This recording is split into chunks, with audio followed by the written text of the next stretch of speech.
സ്നേഹമുള്ളവരെ, പുതിയൊരു വീഡിയോയിലേക്ക് എല്ലാ പ്രിയപ്പെട്ടവർക്കും ഒരിക്കൽ കൂടി സ്വാഗതം. ഇന്ന് നമ്മൾ ചിന്തിക്കാൻ പോകുന്ന വിഷയം മുൻ നിർണയം എന്ന വിഷയത്തെക്കുറിച്ചാണ്.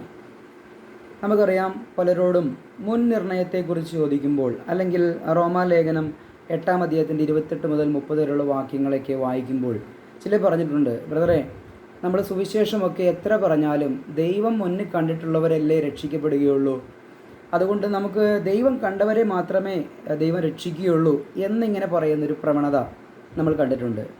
അത് തീർച്ചയായിട്ടും തെറ്റായിട്ടുള്ളൊരു നിർവചനമാണ്. പ്രധാനമായും മുൻ നിർണയത്തെക്കുറിച്ച് പഠിക്കുമ്പോൾ 3 നിർവചനത്തെക്കുറിച്ച് നമ്മൾ മനസ്സിലാക്കിയിരിക്കണം. ഒന്ന്, ഞാനിപ്പോൾ പറഞ്ഞ മനുഷ്യ നിർവചനം. മനുഷ്യന് അതിന് കൊടുക്കുന്നൊരു നിർവചനമാണ്, ദൈവം മുന്നേ കണ്ടിട്ടുള്ളവരെ മാത്രമാണ് രക്ഷിക്കുന്നത്, അല്ലാത്തവരെ തള്ളിക്കളയുന്നു എന്നുള്ള ഒരു ചിന്തയാണ് ഈ മനുഷ്യ നിർവചനം. അത് തീർത്തും തെറ്റായ ഒന്നാണ്. രണ്ടാമത്തെ കാര്യം, ചില ഡിക്ഷണറിയിൽ അതിനെക്കുറിച്ച്, മുൻ നിർണയത്തെക്കുറിച്ച് എഴുതി വച്ചിരിക്കുന്ന ചില പരാമർശങ്ങളാണ്. ആ ഡിക്ഷണറി നിർവചനങ്ങളും തെറ്റായ നിർവചനങ്ങളാണ് എന്ന് നമുക്ക് മനസ്സിലാക്കാൻ സാധിക്കും. എങ്കിൽ പിന്നെ ശരിയായ നിർവചനം എങ്ങനെ കണ്ടെത്താൻ കഴിയും? അവിടെയാണ് നമുക്ക് ദൈവവചനം ഇതിനെക്കുറിച്ച് എങ്ങനെ നിർവചിക്കുന്നു എന്നുള്ളതാണ് നമുക്ക് മനസ്സിലാക്കേണ്ട കാര്യം. എന്ന് പറഞ്ഞാൽ, മനുഷ്യ നിർവചനമുണ്ട്, ഡിക്ഷണറി നിർവചനമുണ്ട്, അപ്പോൾ തന്നെ ദൈവവചന നിർവചനവുമുണ്ട്. നമുക്ക് വിശ്വാസയോഗ്യമായത് ദൈവവചന നിർവചനമാണ്. ദൈവവചനത്തിൽ മുൻ നിർണയത്തെക്കുറിച്ച് എന്ത് പറഞ്ഞിരിക്കുന്നു? പ്രഥമ ദൃഷ്ട്യാ നമുക്ക് റോമാലേഖനം 8-ാം അധ്യായം 29 മുതൽ 30 വരെയുള്ള വാക്യങ്ങളും, എഫെസ്യ ലേഖനം 1-ാം അധ്യായത്തിൻ്റെ 5-6 വാക്യം, അതുപോലെ തന്നെ 1-ാം അധ്യായത്തിൻ്റെ 11-ാം വാക്യവും, അപ്പോൾ തന്നെ എഫെസ്യ ലേഖനം 1-ന്റെ 9-ാം വാക്യവും വായിക്കുമ്പോൾ നമുക്ക് പെട്ടെന്ന് ആ വാക്യങ്ങളെ വായിക്കുമ്പോൾ, സമയത്തിൻ്റെ പരിധി കൊണ്ട് ഞാൻ എടുത്ത് വായിക്കുന്നില്ല, ഈ വാക്യങ്ങൾ എടുത്ത് വായിച്ച് നോക്കുമ്പോൾ പെട്ടെന്ന് ഒരു മനുഷ്യ നിർവചനമാണ് നമുക്കതിന് കൊടുക്കാൻ കഴിയുക. അവിടെ നമുക്ക് പ്രത്യേകിച്ച് പെട്ടെന്ന് മനസ്സിലാക്കാൻ സാധിക്കുന്ന ഇങ്ങനെയാണ്, ദൈവം ചിലരെയൊക്കെ കണ്ടിട്ടുണ്ട്, അതുകൊണ്ട് ദൈവം കണ്ടിട്ടുള്ളവർ മാത്രമേ രക്ഷയിലേക്ക് കടന്നു വരികയുള്ളൂ എന്നുള്ളൊരു ചിന്തയാണ് മനുഷ്യനെ പെട്ടെന്ന് അത് വായിക്കുമ്പോൾ നമുക്ക് മനസ്സിലാക്കാൻ സാധിക്കുന്നത്. എന്നാൽ അത് പ്രഥമ ദൃഷ്ട്യാ നമ്മൾ മനുഷ്യ നിർവചനം അതിന് കൊടുക്കുന്നത് തെറ്റാണ്. വചനം അങ്ങനെയല്ല പഠിക്കേണ്ടത്. മറ്റു വചനങ്ങൾ ഈ വിഷയത്തെ എങ്ങനെ കൈകാര്യം ചെയ്യുന്നു? ദൈവം ചിലരെ മാത്രമാണോ രക്ഷയ്ക്ക് വേണ്ടി തിരഞ്ഞെടുത്തിരിക്കുന്നത്? എത്ര പരിശ്രമിച്ചാലും അവർ രക്ഷയിലേക്ക് വരികയില്ലേ? അല്ലെങ്കിൽ ദൈവം ചിലരെ ഒഴിഞ്ഞിട്ടിരിക്കുകയാണോ? ചിലരെ മാത്രമാണോ രക്ഷയ്ക്ക് വേണ്ടി ദൈവം വിളിക്കുന്നത് എന്നുള്ളത് മറ്റുള്ള തിരുവചനങ്ങളെക്കുറിച്ച് നമ്മൾ പഠിക്കുമ്പോഴാണ് മുൻ നിർണയം എന്നുള്ള വിഷയത്തെക്കുറിച്ച് കൂടുതൽ വ്യക്തതയോടുകൂടി നമുക്ക് മനസ്സിലാക്കാൻ സാധിക്കുന്നത്. എന്നാൽ പ്രിയമുള്ളവരെ, നമുക്ക് ദൈവത്തിൻ്റെ മുൻ നിർണയത്തെക്കുറിച്ച് പഠിക്കുമ്പോൾ ദൈവവചനം ഈ വിഷയത്തിൽ പറയുന്ന ചില മുൻ നിർണയങ്ങളെക്കുറിച്ച് നമ്മൾ മനസ്സിലാക്കിയെടുക്കേണ്ടത് ആവശ്യമാണ്. പ്രാരംഭത്തിൽ തന്നെ അതിൻ്റെ ഉത്തരം ആദ്യം പറയാം. എന്തൊക്കെയാണ് ദൈവം മുൻ നിർണയിച്ചിട്ടുള്ളത്? നമുക്ക് സത്യമായിട്ടുള്ളൊരു സുവിശേഷം, മാർമിക സത്യം ദൈവം അത് മുന്നൊരുക്കിയിരിക്കുകയായിരുന്നു. അത് വിശ്വസിക്കുന്നവർക്കൊരു രക്ഷ ദൈവം മുന്നൊരുക്കിയിട്ടുണ്ട്. രക്ഷിക്കപ്പെടുന്നവർക്ക് ദൈവത്തിൻ്റെ ആത്മാവിനുള്ള മുദ്ര, ദൈവത്തിൻ്റെ ആത്മാവിനുള്ള പരിശുദ്ധാത്മാവിൻ്റെ സ്നാനം, ഇതെല്ലാം ദൈവം മുന്നൊരുക്കിയിരിക്കുകയാണ്. അങ്ങനെ സ്നാനപ്പെടുന്ന വ്യക്തികൾക്ക് ക്രിസ്തുവിൻ്റെ ശരീരമാകുന്ന സഭയോട് ചേരുവാൻ ദൈവം നിയോഗിച്ചിരിക്കുകയാണ്. അങ്ങനെയുള്ള വ്യക്തികൾക്ക് റാപ്ചർ സംഭവിക്കുമ്പോൾ, നമ്മുടെ ശരീരത്തിൻ്റെ രൂപാന്തരണം സംഭവിച്ച്, അല്ലെങ്കിൽ ശരീരത്തിൻ്റെ വീണ്ടെടുപ്പ് സംഭവിച്ച് നാം ഉൽപ്രാവണത്തിൽ എടുക്കപ്പെടുകയാണ്. അത് ദൈവം മുൻനിർണയിച്ചിരിക്കുകയാണ്. ക്രിസ്തുവിൻ്റെ ന്യായാസനത്തിൽ നിന്നുള്ള പ്രതിഫലം അത് ദൈവം മുൻനിർണയിച്ചിരിക്കുകയാണ്. അപ്പോൾ തന്നെ സ്വർഗീയ നിത്യവാസം, അപ്പോൾ തന്നെ പുത്തനാം യെരൂശലേമിലേക്കുള്ള നമ്മുടെ കടന്നുവരവും, ഇതെല്ലാം ദൈവം മുൻ നിർണയിച്ചിരിക്കുകയാണ്. അപ്പോൾ എന്താണ് ദൈവം മുൻ നിർണയിച്ചിരിക്കുന്നത്? രക്ഷയല്ല ദൈവം മുൻ നിർണയിച്ചിരിക്കുന്നത്. രക്ഷയ്ക്ക് വേണ്ടി സുവിശേഷം ദൈവം അത് നമ്മളെ ഏൽപ്പിച്ചിരിക്കുകയാണ്. ആ സുവിശേഷത്തിലൂടെ രക്ഷിക്കപ്പെടുന്നവർക്ക് ബാക്കിയുള്ള ഞാനിപ്പോൾ പറഞ്ഞ രക്ഷ, പരിശുദ്ധാത്മാവിൻ്റെ മുദ്ര, പരിശുദ്ധാത്മാവിൻ്റെ സ്നാനം, റാപ്ചർ, ശരീരത്തിൻ്റെ രൂപാന്തരണം, നമുക്ക് സ്വർഗത്തിലേക്കുള്ള പ്രവേശനം, നിത്യവാസം, പുത്തനാം യെരൂശലേമിലെ വാസം എന്നിത്യാദി കാര്യങ്ങളാണ് രക്ഷിക്കപ്പെടുന്നവർക്ക് ദൈവം മുൻ ഒരുക്കിയിരിക്കുകയാണ്. അതാണ് ദൈവത്തിൻ്റെ മുൻ നിർണയങ്ങൾ. ദൈവം മുൻകൂട്ടി അതെല്ലാം ഒരുക്കിയിട്ടിരിക്കുകയാണ്. അപ്പോൾ ഏതെങ്കിലും ചില വ്യക്തികൾക്ക് മാത്രമാണ് ഇത് ദൈവം മുന്നൊരുക്കിയിട്ടിരിക്കുന്നത് എന്നുള്ള ചിന്തയാണ് തെറ്റായിട്ടിരിക്കുന്ന ചിന്ത. പ്രിയമുള്ളവരെ, ഞാനതിൻ്റെ ഉത്തരം ആദ്യമേ പറഞ്ഞു കഴിഞ്ഞു. മുൻ നിർണയം എന്ന് പറഞ്ഞാൽ രക്ഷയ്ക്ക് വേണ്ടി അല്ലെങ്കിൽ ഒരു പ്രത്യേക കൂട്ടം ജനത്തെ ദൈവം ഒരുക്കിയിരിക്കുന്നു എന്നുള്ള ചിന്തയല്ല, മറിച്ച് സകല മനുഷ്യരും രക്ഷ പ്രാപിക്കുവാനും ആ രക്ഷിക്കപ്പെടുന്നവർക്ക് ദൈവം ഒരുക്കിയിട്ടുള്ള മറ്റുള്ള കാര്യങ്ങളാണ് ദൈവം മുന്നൊരുക്കിയിരിക്കുന്നത് എന്ന് നാം മനസ്സിലാക്കണം. നമുക്ക് ഏതാനും വാക്യങ്ങളെ നമുക്കൊന്ന് വായിക്കാം. അതായത് ദൈവം ഒന്ന് തീരുമാനിച്ചിട്ടുണ്ട്, അതുപോലെ കാര്യങ്ങൾ സംഭവിക്കൂ നടക്കൂ എന്ന് ചിലരെ ദൈവം രക്ഷയ്ക്കായി മുൻകൂട്ടി നിർണയിച്ചിരിക്കുന്നു, അല്ലെങ്കിൽ ചിലരെ ദൈവം നിത്യനാശത്തിനായി മുൻ നിർണയിച്ചിട്ടുണ്ട്. ഇതൊക്കെയാണ് മനുഷ്യൻ്റെ ചിന്ത ഈ വിഷയത്തിൽ. ഇതെല്ലാം തെറ്റായ ചിന്തകളാണ്. എന്നാൽ ദൈവവചനം ഈ വിഷയത്തെക്കുറിച്ച് എന്തു പറയുന്നു എന്നുള്ളത് നമുക്കൊന്ന് മനസ്സിലാക്കാം. നമുക്കതിനാധാരമായിട്ട് 1 തിമോത്തിയോസിൻ്റെ ലേഖനം നമുക്കൊന്ന് എടുക്കാം. 1 തിമോത്തിയോസിൻ്റെ ലേഖനം വിശുദ്ധ പൗലോസ് എഴുതിയ ലേഖനമാണ്. 1 തിമോത്തിയോസ് അതിൻ്റെ 2-ാം അധ്യായത്തിൻ്റെ 4-ാം വാക്യം. സകല മനുഷ്യരും രക്ഷ പ്രാപിപ്പാനും സത്യത്തിൻ്റെ പരിജ്ഞാനത്തിലെത്തുവാനും ദൈവം ഇച്ഛിക്കുന്നു. അല്ലേ? എത്തുവാനും ഇച്ഛിക്കുകയാണ്, ദൈവം ഇച്ഛിക്കുകയാണ്. അവൻ സകല മനുഷ്യരും രക്ഷ പ്രാപിക്കാനും സത്യത്തിൻ്റെ പരിജ്ഞാനത്തിലെത്തുവാനും ഇച്ഛിക്കുന്നു. ഈ വാക്യം വായിച്ചപ്പോൾ എന്താണ് മനസ്സിലായത്? ദൈവം കുറച്ചു പേരെ രക്ഷയിലേക്ക് നയിക്കുവാനും കുറച്ചു പേരെ ശിക്ഷിക്കുവാനും എന്നാണ് എഴുതിയിരിക്കുന്നത്. അല്ല, ഇവിടെ എന്താണ് പറഞ്ഞിരിക്കുന്നത്? സകല മനുഷ്യരെ രക്ഷ പ്രാപിക്കണം. ദൈവത്തിൻ്റെ മുൻ നിർണയത്തിനെ കുറിച്ച് പറയുമ്പോൾ എന്താണ് ദൈവം മുൻ നിർണയിച്ചിരിക്കുന്നത്? സകല മനുഷ്യർക്കും രക്ഷ എന്നുള്ള കാര്യം ദൈവം മുൻ നിർണയിച്ചിരിക്കുകയാണെന്ന് മനസ്സിലാക്കാൻ സാധിക്കുന്നുണ്ട്. അല്ലേ? അപ്പോൾ തന്നെ നമുക്കൊരു വാക്യം കൂടി വായിക്കാം. എഫ് എസ് ലേഖനം 1-ാം അധ്യായത്തിൻ്റെ 9-ാം വാക്യം ഒന്ന് വായിക്കാം. അവനിൽ താൻ മുൻ നിർണയിച്ച തൻ്റെ പ്രസാദത്തിന് തക്കവണ്ണം തൻ്റെ ഹിതത്തിൻ്റെ മർമ്മം അവൻ നമ്മോട് അറിയിച്ചു. അപ്പോൾ അവനിൽ താൻ മുൻ നിർണയിച്ച തൻ്റെ പ്രസാദത്തിന് തക്കവണ്ണം, അപ്പോൾ ദൈവത്തിൻ്റെ മുൻ നിർണയപ്രകാരം യേശുക്രിസ്തുവിൽ ദൈവം ഒരു പ്രവൃത്തി ചെയ്തു. അപ്പോൾ ആ കർത്താവിലൂടെ സകല മനുഷ്യർക്കും രക്ഷ ദാനമായി കിട്ടണമെന്നുള്ളത് ദൈവത്തിൻ്റെ ഒരു മുൻ നിർണയമായിരുന്നു. എന്നാൽ ആരൊക്കെ അതിലേക്ക് പ്രവേശിക്കണം, ഇന്ന ആളുകൾ പ്രവേശിക്കണം, ഇന്ന ആളുകൾ പ്രവേശിക്കരുത് എന്നുള്ള ഒരു കാര്യം അത് മുൻ നിർണയത്തിൽ പെടുന്ന കാര്യമല്ല. അത് തെറ്റായ ഒരു ധാരണയാണ്. അടുത്തൊരു വാക്യം വായിക്കാം. 2 പത്രോസ് 3-ാം അധ്യായത്തിൻ്റെ 9-ാം വാക്യം ഒന്ന് എടുക്കാം. 2 പത്രോസ് 3-ാം അധ്യായത്തിൻ്റെ 9-ാം വാക്യം. ചിലർ താമസം എന്ന് വിചാരിക്കുന്നത് പോലെ കർത്താവ് തൻ്റെ വാഗ്ദത്തം നിവർത്തിപ്പാൻ താമസിക്കുന്നില്ല. ആരും നശിച്ചു പോകാതെ എല്ലാവരും മാനസാന്തരപ്പെടുവാൻ അവൻ ഇച്ഛിച്ച് നിങ്ങളോട് ദീർഘക്ഷമ കാണിക്കുന്നുവെന്നേ ഉള്ളൂ. രാജ്യത്തിൻ്റെ സുവിശേഷത്തിലായാലും കൃപയുടെ സുവിശേഷത്തിലായാലും ദൈവം ആഗ്രഹിക്കുന്നത് സകലരും രക്ഷപ്പെടണമെന്നാണ്. നമ്മളിപ്പോൾ വായിച്ചു 1 തിമോത്തിയോസ് 2:4 വായിച്ചു. അവൻ സകല മനുഷ്യരും രക്ഷ പ്രാപിക്കുവാൻ ദൈവം ആഗ്രഹിക്കുകയാണ്. 2 പത്രോസ് 3:9 വായിക്കുകയാണ്. ആരും നശിച്ചു പോകാതെ ദൈവം വളരെ ദീർഘക്ഷമ കാണിക്കുകയാണ്. അപ്പോൾ എല്ലാവരും രക്ഷിക്കപ്പെടണം, ആരും നഷ്ടപ്പെട്ടു പോകരുത് എന്നുള്ളതാണ് ദൈവത്തിൻ്റെ നിർണയം. അല്ലേ? ചിലർ നഷ്ടപ്പെട്ടു പോകണമെന്നും ചിലർ രക്ഷിക്കപ്പെടണമെന്നും ദൈവം ഒരിക്കലും ആഗ്രഹിക്കുന്നില്ല. എല്ലാവർക്കും രക്ഷ ദൈവം ലഭിക്കണമെന്നാണ് ദൈവം ആഗ്രഹിക്കുന്നത്. നമുക്കൊരു വാക്യം കൂടി വായിക്കാം. 1 യോഹന്നാൻ 2-ാം അധ്യായം എടുക്കാം.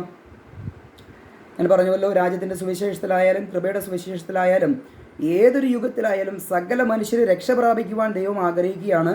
അതിനുവേണ്ടി കാര്യങ്ങളെ ദൈവം ക്രമീകരിക്കുകയും ചെയ്യുന്നുണ്ട്. 1 യോഹന്നാൻ 2-ാം അധ്യായം അതിൻ്റെ 2-ാം വാക്യം ഒന്ന് എടുക്കാം.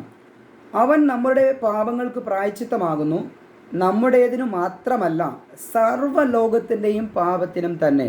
ഇവിടെ എന്താണ് പറയുന്നത്? ഏതെങ്കിലും കുറച്ചു പേരുടെ രക്ഷയ്ക്ക് വേണ്ടിയാണ് കർത്താവ് ക്രൂശിൽ മരിച്ചു എന്നാണോ പറയുന്നത്? അല്ല, നമ്മുടേതെന്ന് മാത്രമല്ല സർവ്വലോകത്തിൻ്റെയും പാപത്തിന് തന്നെ കർത്താവായ യേശുക്രിസ്തു പ്രായശ്ചിത്തമാകുന്നു. അല്ലെങ്കിൽ അവൻ നമ്മുടെ പാപങ്ങൾക്ക് പ്രായശ്ചിത്തമാകുന്നു, നമ്മുടേതിനും മാത്രമല്ല സർവ്വലോകത്തിൻ്റെ പാപത്തിനും തന്നെ എന്ന് ഇവിടെ പറയുകയാണ്. അപ്പോൾ സർവ്വലോകത്തിൻ്റെയും പാപത്തിനാണ് കർത്താവായ യേശുക്രിസ്തു പരിഹാരം ചെയ്തത് എന്നുള്ളത് നമുക്കിവിടെ കാണാൻ സാധിക്കുകയാണ്. ഇനി 2 കൊരിന്ത്യർ ലേഖനം നമുക്കൊന്ന് എടുക്കാം. അപ്പോസ്തലനായ പൗലോസ് കൊരിന്ത്യർക്ക് എഴുതിയ ലേഖനം 2-ാം ലേഖനം അതിൻ്റെ 5-ാം അധ്യായത്തിൻ്റെ 14-ഉം 15-ഉം വാക്യങ്ങളെ നമുക്കൊന്ന് വായിക്കാം. 14-ഉം 15-ഉം വാക്യങ്ങൾ. ക്രിസ്തുവിൻ്റെ സ്നേഹം ഞങ്ങളെ നിർബന്ധിക്കുന്നു, എല്ലാവർക്കും വേണ്ടി ഒരുവൻ മരിച്ചിരിക്കെ എല്ലാവരും മരിച്ചു എന്നും ജീവിച്ചിരിക്കുന്നവർ ഇനി തങ്ങൾക്കായിട്ടല്ല തങ്ങൾക്ക് വേണ്ടി ഉയർത്തവനായിട്ട് തന്നെ ജീവിക്കേണ്ടതിന് അവൻ എല്ലാവർക്കും വേണ്ടി മരിച്ചു എന്നും ഞങ്ങൾ നിർണയിച്ചിരിക്കുന്നു. ഇവിടെ എന്താണ് പറഞ്ഞിരിക്കുന്നത്? എല്ലാവർക്കും വേണ്ടി ക്രിസ്തു മരിച്ചു. അല്ലേ? ഏതെങ്കിലും ചുരുക്കം പേർക്ക് വേണ്ടി കർത്താവ് മരിച്ചു? അല്ലെങ്കിൽ ചുരുക്കം പേർക്ക് വേണ്ടി കർത്താവ് മരിച്ചില്ല എന്നാണോ പറഞ്ഞിരിക്കുന്നത്? ഈ എല്ലാവർക്കും വേണ്ടി കർത്താവ് മരിച്ചു എന്നാണ് ഇവിടെ പറയുന്നത്. അപ്പോൾ ചുരുക്കത്തിൽ റോമാലേഖനം 8-ാം അധ്യായം നമുക്കൊന്ന് പ്രാരംഭത്തിൽ നമ്മളത് വായിച്ച് പോയെങ്കിലും അത് വാക്യം വായിച്ചില്ല. നമുക്കൊരു വാക്യം ഒന്ന് വായിക്കാം. ഈ 4 വാക്യങ്ങൾ വായിച്ചിട്ട് ഈ റോമാലേഖനം 8-ാം അധ്യായം ഒന്ന് എടുത്തിരുന്ന് വായിക്കുക. 8-ാം അധ്യായം അതിൻ്റെ 28 മുതൽ 39 വരെയുള്ള 28-ഉം 30-ഉം വാക്യങ്ങൾ. ഇപ്പോൾ നമ്മൾ എന്താണ് വായിച്ചത്? 4 വാക്യങ്ങൾ നമ്മൾ വായിച്ചു അല്ലേ? 2 കൊരിന്ത്യർ ലേഖനം 5-ാം അധ്യായത്തിൻ്റെ 14-15 വാക്യങ്ങൾ, 1 തിമോത്തിയോസ് 2-ാം അധ്യായത്തിൻ്റെ 4-ാം വാക്യം, 2 പത്രോസ് 3-9, 1 യോഹന്നാൻ 2-2. ഇവിടെയെല്ലാം ദൈവം പറയുന്നത് ദൈവഹിതപ്രകാരം എല്ലാവർക്കും രക്ഷ ലഭിക്കണമെന്നാണ് ദൈവം ആഗ്രഹിക്കുന്നതെന്നാണ്. എല്ലാവർക്കും രക്ഷ, ആരും നശിച്ചു പോകാതെ എല്ലാവർക്കും രക്ഷ, എല്ലാവർക്കും വേണ്ടി കർത്താവ് മരിച്ചു എന്നാണ് പറയുന്നത് അല്ലേ? സർവ്വലോകത്തിൻ്റെ പാപത്തിനാണ് കർത്താവ് പരിഹാരം ചെയ്തതെന്നാണ് പറയുന്നത്. ഇവിടെ ആരെയും ദൈവം മാറ്റി നിർത്തിയിട്ടില്ല, ചിലരെ ദൈവം മാറ്റി നിർത്തിയിട്ടില്ല. എല്ലാവർക്കും ഈ രക്ഷയിലേക്ക് കടന്നു വരുവാൻ ഓപ്ഷനുണ്ട്, സ്വാഗതമാണ് എന്നുള്ളതാണ് ദൈവവചനം പഠിക്കുന്നത്. അപ്പോൾ തന്നെ റോമാലേഖനം വായിക്കുമ്പോഴാണ് മുൻ നിർണയത്തെക്കുറിച്ച് നമുക്ക് ഏറെക്കുറെ സംശയങ്ങൾ ഉണ്ടാകുന്നത്. ഇങ്ങനെയാണ് വായിക്കുന്നത്, റോമാലേഖനം 8-ാം അധ്യായത്തിൻ്റെ 28 മുതലുള്ള വാക്യങ്ങൾ. എന്നാൽ ദൈവത്തെ സ്നേഹിക്കുന്നവർക്ക്, നിർണയപ്രകാരം വിളിക്കപ്പെട്ടവർക്ക് തന്നെ സകലവും നന്മയ്ക്കായി കൂടി വ്യാപരിക്കുന്നു എന്ന് നാം അറിയുന്നു. ഇവിടെ പെട്ടെന്ന് വായിക്കുമ്പോൾ ദൈവം നിർണയപ്രകാരം ചിലരെയൊക്കെയും വിളിച്ചു വേർതിരിച്ചിരിക്കുന്നു എന്ന് മനുഷ്യൻ വ്യാഖ്യാനിക്കുകയാണ്. അങ്ങനെയല്ല അതിൻ്റെ വ്യാഖ്യാനം. അപ്പോൾ തന്നെ 29-ാം വാക്യം, അവൻ മുന്നെറിഞ്ഞവരെ തൻ്റെ പുത്രൻ അനേകം സഹോദരന്മാരിൽ ആദിജാതനാകേണ്ടതിന് അവൻ്റെ സ്വരൂപത്തോട് അനുരൂപരാക്കുവാൻ മുൻ നിയമിച്ചിരിക്കുന്നു.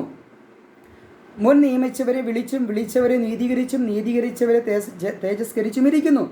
പെട്ടെന്ന് ഇത് വായിക്കുമ്പോൾ നമുക്ക് സൂക്ഷിച്ച് വായിക്കാത്തത് കൊണ്ടാണ് പെട്ടെന്ന് നോക്കുമ്പോൾ ചിലരെയൊക്കെ ദൈവം വിളിച്ച് വേർതിരിച്ചിരിക്കുകയാണ്. അവരെ ദൈവം മുൻകൂട്ടി എല്ലാ കാര്യങ്ങൾക്കും വേണ്ടി വിളിച്ച് വേർതിരിച്ച് അവർക്ക് വേണ്ടി എല്ലാം മുന്നൊരുക്കിയിരിക്കുകയാണ് എന്നുള്ളൊരു ചിന്തയാണ്. പക്ഷേ ഇവിടെ ദൈവം എന്താണ് മുന്നൊരുക്കിയിരിക്കുന്നത്?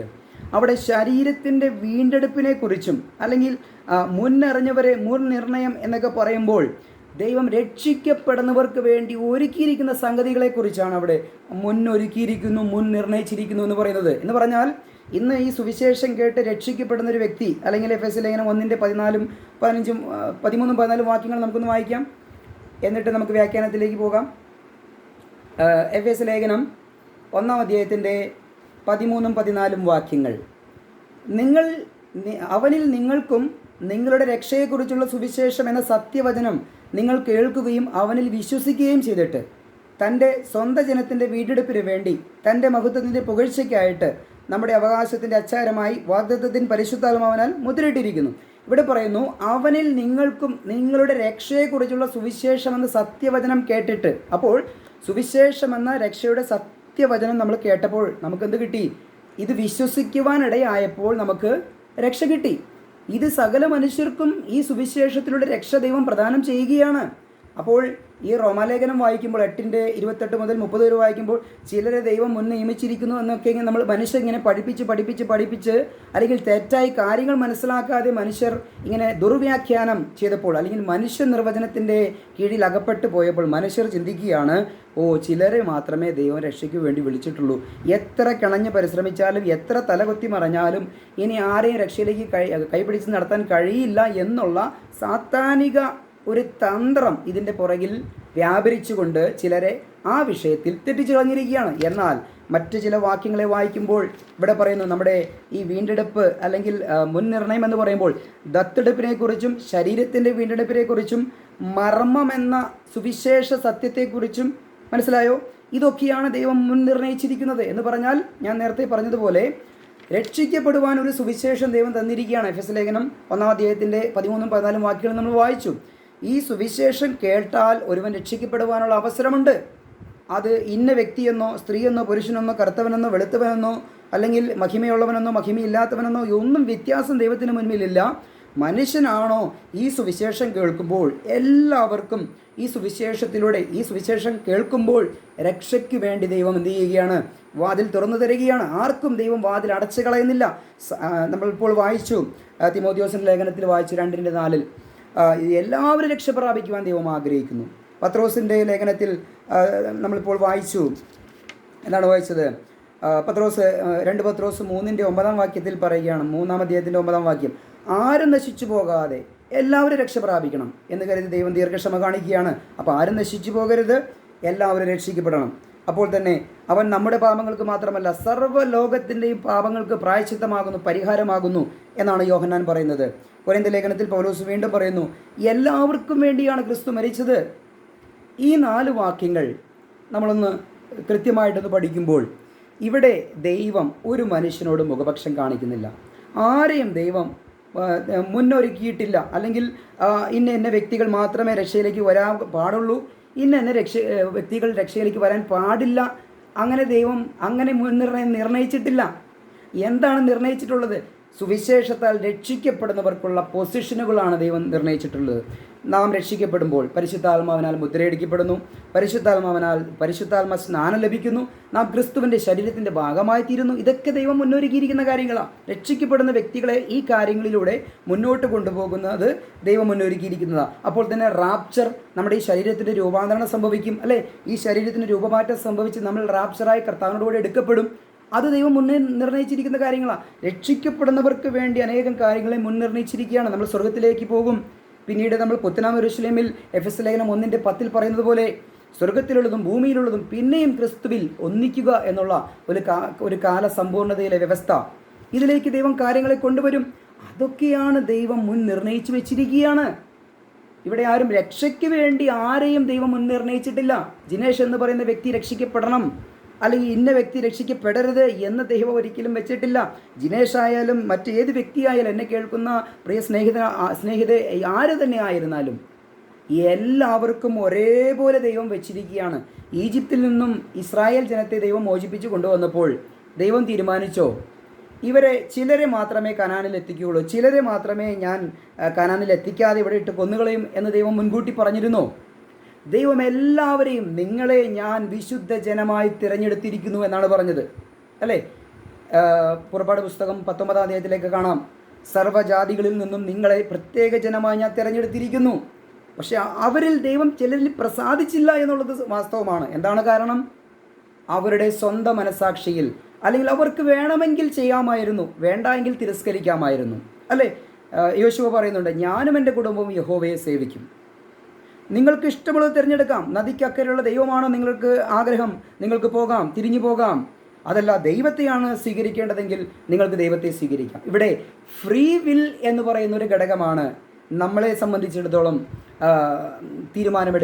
എടുക്കേണ്ടത്. കാരണം ഞാനെന്ന വ്യക്തിയാണ് സുവിശേഷം കേട്ടിട്ട് ഈ കാര്യം എനിക്ക് സ്വീകരിക്കണമോ വേണ്ടയോ എന്ന് തീരുമാനിക്കേണ്ടത്, അല്ലേ? ഒരു കമ്പനി നമുക്കൊരു ജോലി ഓഫർ വെച്ചിരിക്കുകയാണ്, പത്രത്തിൽ പരസ്യം കണ്ടു, ഞാനത് നോക്കി, എനിക്ക് ആ ജോലി ആവശ്യമാണെന്ന് എനിക്കൊരാഗ്രഹമുണ്ടായി, ഞാൻ ആ കമ്പനിയെ സമീപിച്ചു.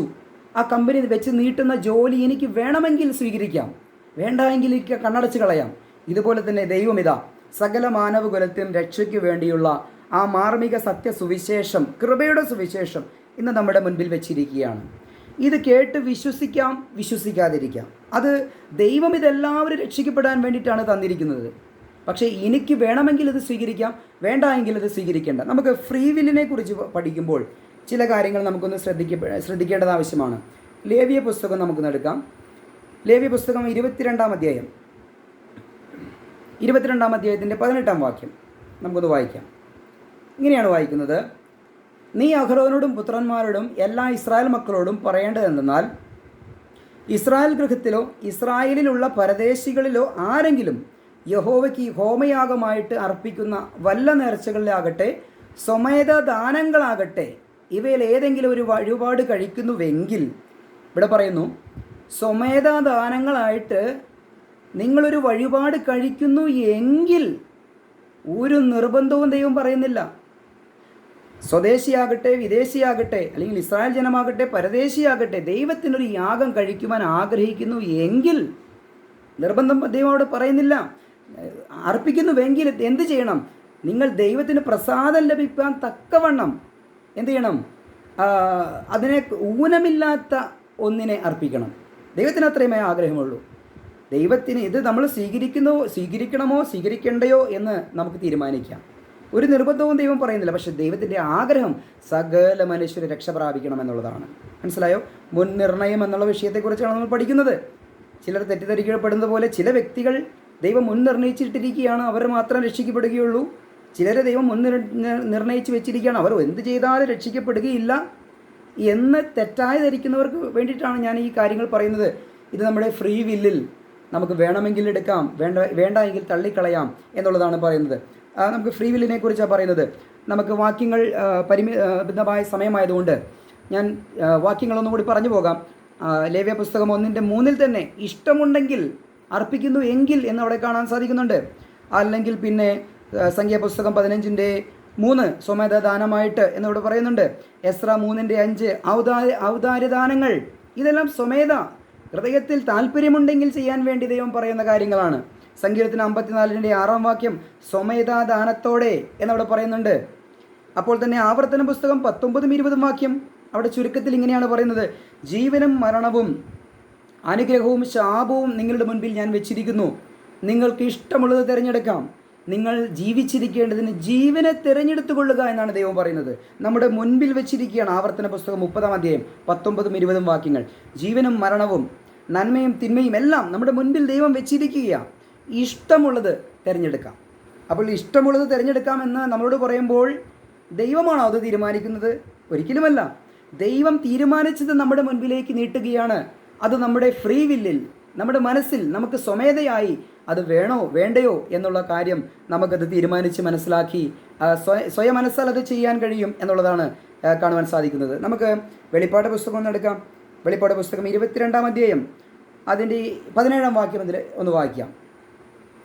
വരിക എന്ന് ആത്മാവും മണവാട്ടിയും പറയുന്നു, കേൾക്കുന്നവനും വരിക എന്നു പറയട്ടെ, ദാഹിക്കുന്നവൻ വരട്ടെ, ഇച്ഛിക്കുന്നവൻ ജീവജലം സൗജന്യമായി വാങ്ങട്ടെ.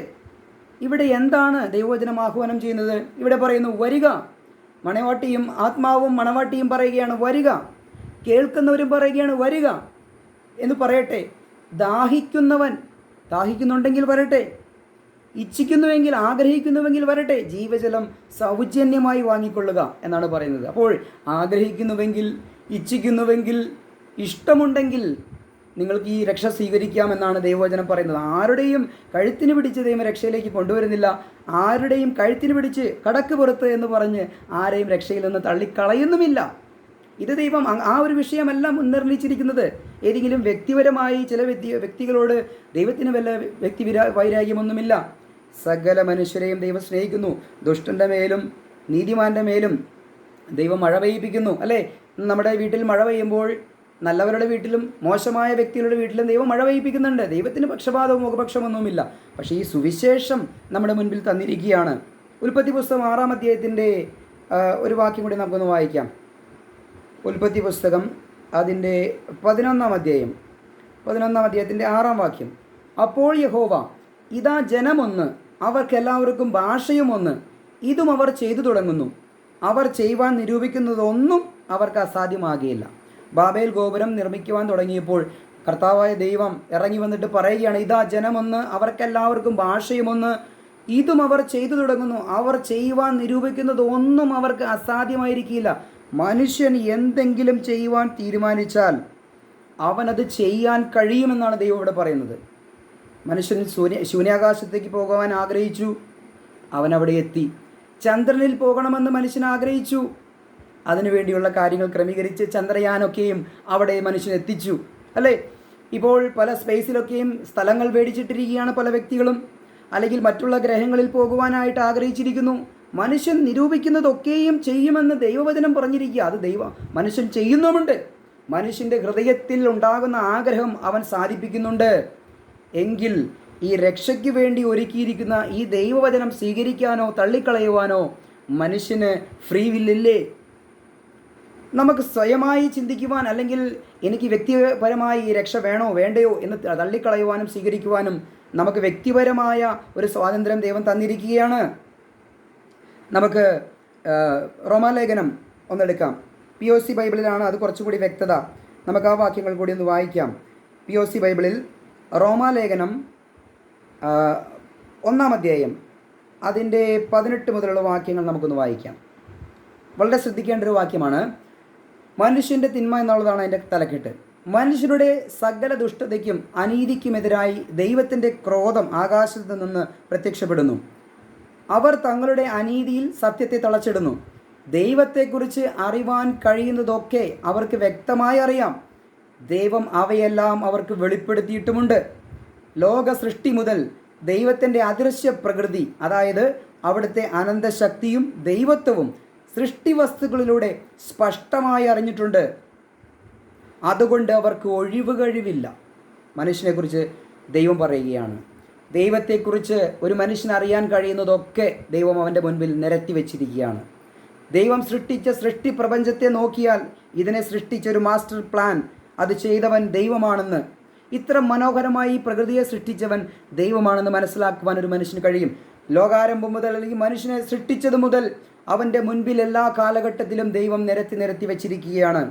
ദൈവമുണ്ട്, സ്രഷ്ടാവുണ്ട് എന്നുള്ള കാര്യങ്ങളൊക്കെയും ദൈവത്തെക്കുറിച്ച് അറിയാൻ കഴിയുന്നതൊക്കെ അവർക്ക് വ്യക്തമായി അറിയാം. അതിന് ദൈവം മുഖാന്തരം ഒരുക്കിയിട്ടുണ്ട്. ദൈവം അവയെല്ലാം അവർക്കെല്ലാവർക്കും അത് വെളിപ്പെടുത്തിയിട്ടുണ്ടെന്നാണ് റോമാലേഖനം പഠിപ്പിക്കുന്നത്. എന്നിട്ട് ദൈവം പറയുകയാണ്, ലോക സൃഷ്ടി മുതൽ ദൈവത്തിൻ്റെ അദൃശ്യ പ്രകൃതി, അതായത് അവിടുത്തെ അനന്തശക്തിയും ദൈവത്വവും സൃഷ്ടി വസ്തുക്കളിലൂടെ, അല്ലേ, ദൈവത്തെ ആരും ഒരു നാളും കണ്ടിട്ടില്ല, അല്ലേ, ദൈവത്തെ അദൃശ്യ പ്രകൃതി ദൈവത്തെ ആരും കണ്ടിട്ടില്ലെങ്കിൽ പോലും ദൈവത്തിൻ്റെ ജ്ഞാനത്തിൽ സൃഷ്ടിച്ചെടുത്ത സൃഷ്ടി വസ്തുക്കളിലൂടെ ഇതെല്ലാം ദൈവം മനുഷ്യൻ്റെ മുൻപിൽ നിരത്തി വെച്ചിരിക്കുകയാണ്. ദൈവമുണ്ട്. എന്നാൽ ഇവിടെ പറയുന്നു അവർക്ക് ഒഴിവ് കഴിവില്ല. ഇവിടെ ഉൽപ്പത്തി പുസ്തകം 6-ാം അധ്യായത്തിൻ്റെ 11-ന്റെ 6-ാം വാക്യത്തിൽ എന്താണ് പറഞ്ഞത്? അവർ ഇത് ചെയ്യുവാൻ നിരൂപിച്ചിരിക്കുന്നു. അവർക്കൊന്നും അസാധ്യമാകുകയില്ല, അവരത് ചെയ്യും. മനുഷ്യൻ നിരൂപിക്കുന്നതൊക്കെ ഇന്ന് സകല കണ്ടുപിടുത്തങ്ങളും, അല്ലേ, മനുഷ്യനെ പോലെ റോബോട്ടുകൾ നിർമ്മിച്ച് അവർക്ക് സംസാരശേഷിയും മറ്റും കൊടുത്ത് സകല മേഖലകളിലും മനുഷ്യൻ അവൻ്റെ ബുദ്ധി വികസിപ്പിച്ചെടുത്തിരിക്കുകയാണ്. എന്നാൽ ഇവിടെ ഇതാ തൻ്റെ സ്വർഗത്തിലേക്ക് പോകേണ്ട സുവിശേഷത്തെക്കുറിച്ച് മാത്രം അജ്ഞരെന്നോ മനുഷ്യൻ. ദൈവം പറയുന്നു നിങ്ങൾക്ക് ഒഴിവ് കഴിവില്ല എന്ന് പറഞ്ഞാൽ ദൈവം ആരെയും രക്ഷ തടസ്സമാക്കി നിർത്തിയിട്ടില്ല. ദൈവം ആരെയും രക്ഷയിലേക്ക് കൈക്ക് പിടിച്ച് വലിച്ചു കയറ്റുന്നുമില്ല. എല്ലാവരെയും ദൈവം ഒരുപോലെ കണ്ടിരിക്കുകയാണ്. ദൈവം മുൻ നിർണയിച്ച ചില ഘടകങ്ങളിലൂടെ, ക്രിസ്തുവിൻ്റെ ക്രൂശിലൂടെ, ആ ക്രിസ്തുവിൻ്റെ ശരീരമാകുന്ന സഭയിലേക്ക് സൗജന്യമായ വിശ്വാസത്താൽ രക്ഷയിലേക്ക് കടന്നു വന്ന് ദൈവം ഒരുക്കിയിരിക്കുന്ന, മുൻ നിർണയിച്ചിരിക്കുന്ന സകലത്തിലേക്ക് നമുക്ക് എത്തിപ്പെടുവാൻ നമുക്ക് സാധിക്കും. പക്ഷെ അതിലേക്ക് എത്തിപ്പെടണമെങ്കിൽ ഇവിടെ ഇതാ ഫ്രീ വിൽ, മനുഷ്യൻ ആഗ്രഹിക്കുന്നത് അവന് ചെയ്തെടുക്കാൻ സാധിക്കും. എനിക്ക് രക്ഷിക്കപ്പെടണമെന്ന് ആഗ്രഹിക്കുന്നുവോ, രക്ഷിക്കപ്പെടുവാൻ സാധിക്കും. ദൈവം അതിനുവേണ്ടി സുവിശേഷം വെച്ചിരിക്കുക. വിശ്വസിച്ചാൽ നമുക്ക് രക്ഷയാണ്. ഇവിടെ ഇതാ POC ബൈബിളിൽ റോമാലേഖനം 1-18-20 വാക്യങ്ങൾ, മനുഷ്യന് ഒഴിവ് കഴിവില്ല. മനുഷ്യന് ദൈവത്തെക്കുറിച്ച് സകലതും അവൻ്റെ മുൻപിൽ വ്യക്തമായി വെളിപ്പെടുത്തിയിരിക്കുകയാണ്. അതുകൊണ്ട് മനുഷ്യന് ഒഴിവ് കഴിവില്ല. പ്രിയമുള്ളവരെ, മനുഷ്യ നിർവചനമല്ല നമുക്ക് വേണ്ടത്, ഡിക്ഷണറി നിർവചനമല്ല നമുക്ക് വേണ്ടത്, ദൈവവചന നിർണയം. ദൈവവചന നിർവചനത്തിൽ എന്താണ് ഈ മുൻ നിർണയത്തെക്കുറിച്ച് പറഞ്ഞിരിക്കുന്നത്? ഇവിടെ രക്ഷ ആർക്കും ദൈവം തടസ്സമാക്കി വെച്ചിട്ടില്ല. നമ്മൾ ഇപ്പോൾ വായിച്ച 4 വാക്യങ്ങൾ, 1 തിമോത്തിയോസ് 2:4, 2 പത്രോസ് 3:9, 1 യോഹന്നാൻ 2:2 വാക്യം, 2 കൊരിന്ത്യർ ലേഖനം 5-ാം അധ്യായത്തിൻ്റെ 14-15 വാക്യങ്ങൾ. ഇവിടെയെല്ലാം പറയുന്നത് എന്താണ്? ആരും നശിച്ചു പോകാതെ സകലരും രക്ഷിക്കപ്പെടണം, അല്ലേ?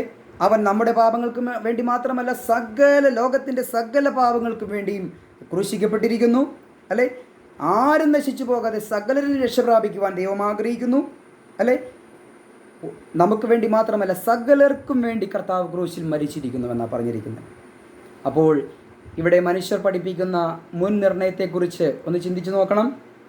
ഇവിടെ മനുഷ്യൻ്റെ കാൽവിനിസം എന്ന് പറയുന്ന ഒരു ഇസമാണ് ഈ ഒരു പഠനം ഈ ലോകത്തിൻ്റെ മുന്നിലേക്ക് വെച്ചത്, കാൽവിനിസം. അപ്പോൾ തന്നെ ബ്രൻഹാമിസം എന്ന് പറയുന്ന മറ്റൊരു ഇസമുണ്ട് ഇവിടെ. ഞാനതിനെക്കുറിച്ച് കൂടുതൽ പറയാൻ ആഗ്രഹിക്കുന്നില്ല. ഇവരെല്ലാം പഠിപ്പിക്കുന്നത് ദൈവം ചിലരെ രക്ഷയ്ക്ക് വേണ്ടി മുൻ നിർണയിച്ചിരിക്കുകയാണ്, അവർക്ക് മാത്രമേ രക്ഷയുള്ളൂ, മറ്റുള്ളവർ തലകുത്തി മറഞ്ഞാലും രക്ഷ കിട്ടുകയില്ല എന്നാണ് ഈ കൂട്ടർ പഠിപ്പിക്കുന്നത്. വളരെ അപകടകരമായ ഒരു പഠിപ്പിക്കലാണ്, മനുഷ്യനെ വളരെ നിരുത്സാഹപ്പെടുത്തുന്ന ഒരു പഠിപ്പിക്കലാണ്, അല്ലേ? ആ പഠിപ്പിക്കലിൻ്റെ പുറകിൽ ഒത്തിരി അപകടങ്ങളുണ്ട്, അല്ലേ? പക്ഷേ എന്നാൽ ഇവിടെ ഇതാ ഫ്രീ വില്ലിൽ ദൈവം രക്ഷ, അത് ദൈവം ദാനമായി നൽകുകയാണ്. പക്ഷേ അത് നമുക്ക് സ്വീകരിക്കണമെങ്കിൽ സ്വീകരിക്കാം. ഒരാൾ ദാനം നൽകുമ്പോൾ ഇഷ്ടമുണ്ടെങ്കിൽ സ്വീകരിക്കാം, ഇഷ്ടമില്ലെങ്കിൽ തള്ളിക്കളയാം. അതുകൊണ്ട് മുൻ നിർണയം എന്ന് പറയുന്ന വിഷയത്തെക്കുറിച്ച് പഠിക്കുമ്പോൾ ഒരിക്കലും മനുഷ്യനെ 2 തട്ടിൽ ദൈവം കാണുന്നില്ല. സകല മനുഷ്യരെയും ദൈവം ഒറ്റത്തട്ടിൽ കാണുന്നു. എല്ലാവരും രക്ഷപ്പെടുവാൻ ദൈവം ആഗ്രഹിക്കുന്നു. ആ രക്ഷിക്കപ്പെടുന്നവർക്ക് ദൈവം ഒരുക്കിയിരിക്കുന്ന കാര്യങ്ങളാണ് ദൈവം മുൻനിർണയം എന്ന വിഷയത്തിൽ മുൻ നിയമിച്ചിരിക്കുന്നത് എന്നുള്ളത് നമുക്ക് കാണുവാൻ സാധിക്കും. എല്ലാ പ്രിയപ്പെട്ടവരെയും ഈ വചനങ്ങളാൽ ദൈവം അനുഗ്രഹിക്കട്ടെ. Praise the Lord.